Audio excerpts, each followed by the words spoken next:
even if you're not, the way you treat your sister or just Black women in general, your daughter is watching you, and she's going to take what she sees and internalize that. So if you are out here not treating women in the best way or not caring for Black women in the best way, they're going to make the assumption that, okay, well, that's just how we're supposed to be treated, and so just being mindful of the way that you maneuver in and out of your spaces, because they're always watching.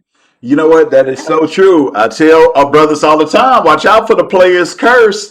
Nas talked about that in the song Daughters. It's like, hey, you live the life of that player. God bless you with a daughter. Now you want everybody to say, treat my baby right. Let's listen to songs about Jesus. No, you weren't thinking about that before, bro.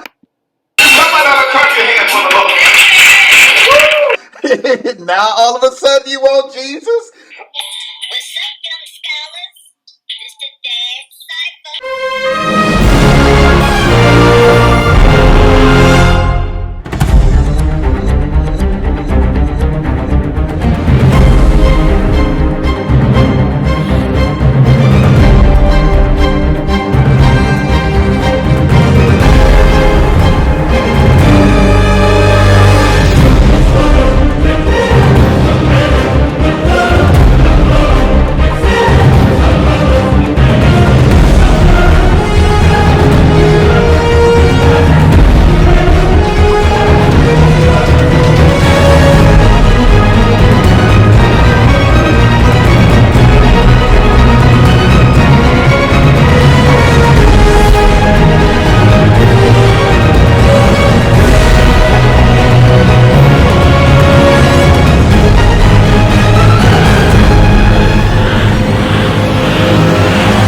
Yeah. Who I'd identify as? Yeah. Probably the Hulk, because I'm calm and collected and can handle business. But if you say the wrong thing when it comes to a Black father or the Black family, I can hook up real quick.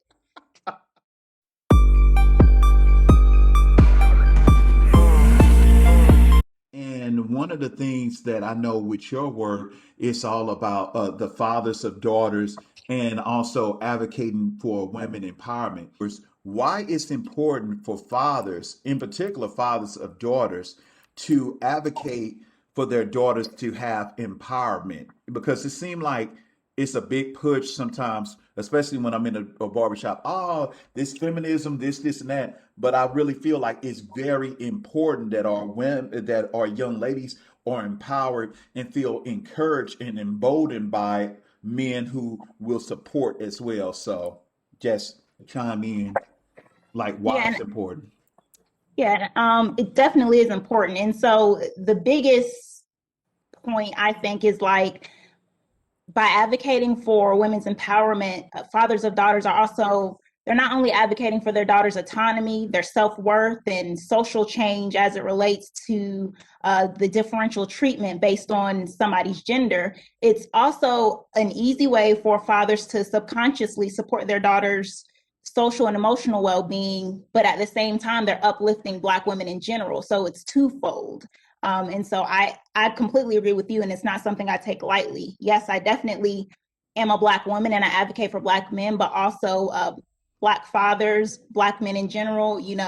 It's very important that they also help us to um, reclaim our narrative, because the one that's out there is, like, we've all said, it's just not true. So it's twofold when Black men are advocating for women's empowerment. They're not only helping their daughters, they're helping like Black women in our society in general, and that's very important.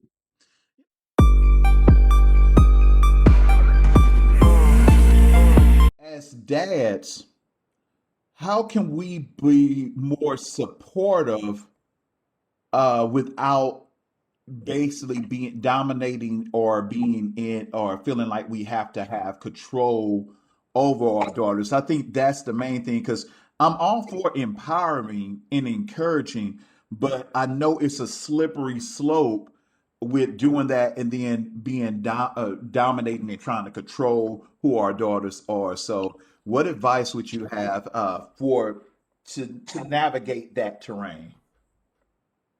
I think the most important thing is for fathers to, sometimes take a step back and allow the communication that you and your daughter have to be what they consider a safe space. And so you won't have to control the narrative. You won't have to control so much if you create a space in which your daughter is comfortable coming to you when they have questions, especially as they get older and we start to talk about taboo topics, especially like you just said, surrounding music and how a woman is supposed to present herself. You want to make sure you create that rapport with your daughter early on so that when she does have questions, she can come to you and it's a no-brainer to her. She doesn't have to have those thoughts like, I don't know if I want to talk to my dad about it because he might react in this way, or, Right. he may not want to talk about it. So that's number one, keeping that line of communication a safe place. You should be like one of the first people, if not the first person your daughter wants to come to when something's happening or when she's questioning anything. And also create teachable moments. Mm-hmm. So, I mean, you can create them in the instance that you just said, and of course, age appropriate. So, questions around, the videos and all of things like that, I feel like should happen later on. But if they're bringing that to you, number one, that lets you know that you've done what you were supposed to do as far as having that open line of communication. Number two, the fact that she came to you means she trusts you. And so number three, don't do anything to break that trust. So use that, if she's coming to you and asking you, it's no longer a control thing because she initiated the conversation. So just when that happens, use it to, shed light on certain things. And even if she doesn't initiate it, if you're in a moment where there's a video on, or you're in a moment where you're witnessing something and you're there together, it's okay to like start the conversation just to see if your daughter takes the bait, and just, not only is that a teachable moment, it's a bonding moment. So I would encourage fathers to continue to do that. And also, a big thing for me, and a big thing that I see in the research that I do, is just modeling how like a Black woman should be treated. So Mm-hmm. whether you're like married in a relationship, and even if you're not, the way you treat your sister or just Black women in general, your daughter is watching you and she's going to take what she sees and internalize that. So if you are out here not treating women in the best way or not caring for Black women in the best way, they're going to make the assumption that, okay, well, that's just how we're supposed to be treated. And so just being mindful of the way that you maneuver in and out of your spaces, because they're always watching. You know what? That is so true. I tell our brothers all the time, watch out for the player's curse. Nas talked about that in the song Daughters. It's like, hey, you live the life of that player. God bless you with a daughter. And now you want everybody to say, treat my baby right. Let's listen to songs about Jesus. No, you weren't thinking about that before, bro. Now all of a sudden you want Jesus? No, man, you gotta be real with him. So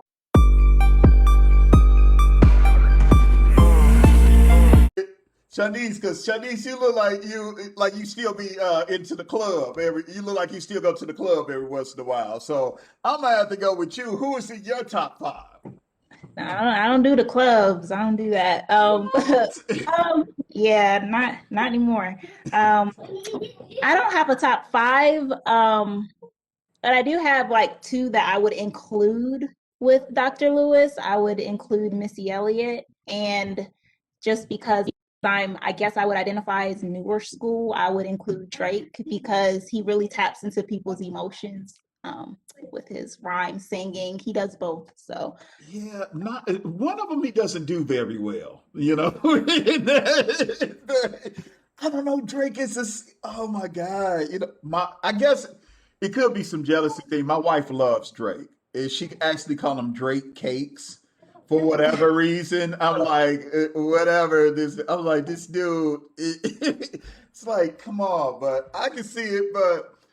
He is emotional, especially with that singing. Yeah, he's quite emotional. So let me just get rid of my Drake hate.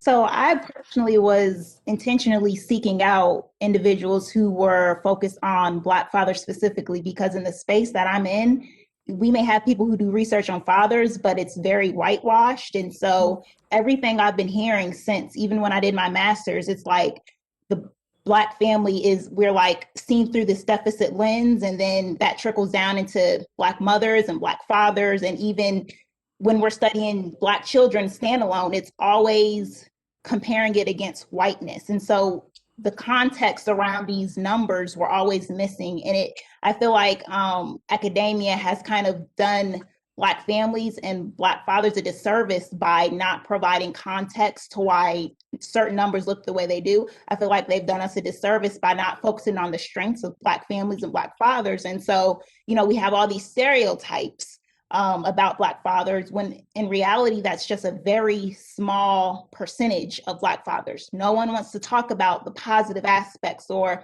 how fathers contribute, to the overall well-being of not just the child, but the family.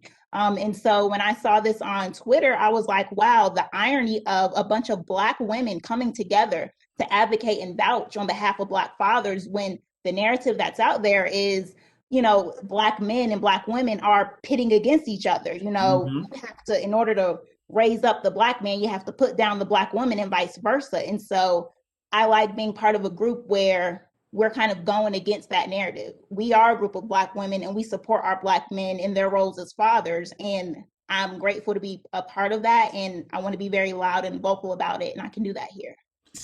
Where can viewers find you? What books you got coming out, or whatever merchandise product? What you got going on so the viewers can connect with you? My focus now is shifting to my dissertation. So I'll be integrating life course perspective with Black feminism to explore how young Black women believe they've been influenced by their fathers in regards to how they make choices about their romantic relationship. So that's where I'll be for the next year. You can find me on Twitter _Miss Johnson __, or you can just type my name in. But yeah, that's my main focus right now. And my research interests, generally speaking, are racial socialization processes. Now I would say this, man. You young millennials don't realize that underscore is hard for us older folks. I'm like, how do I find underscore on here, man? I was like, I was sitting there like an hour. Where is the underscore?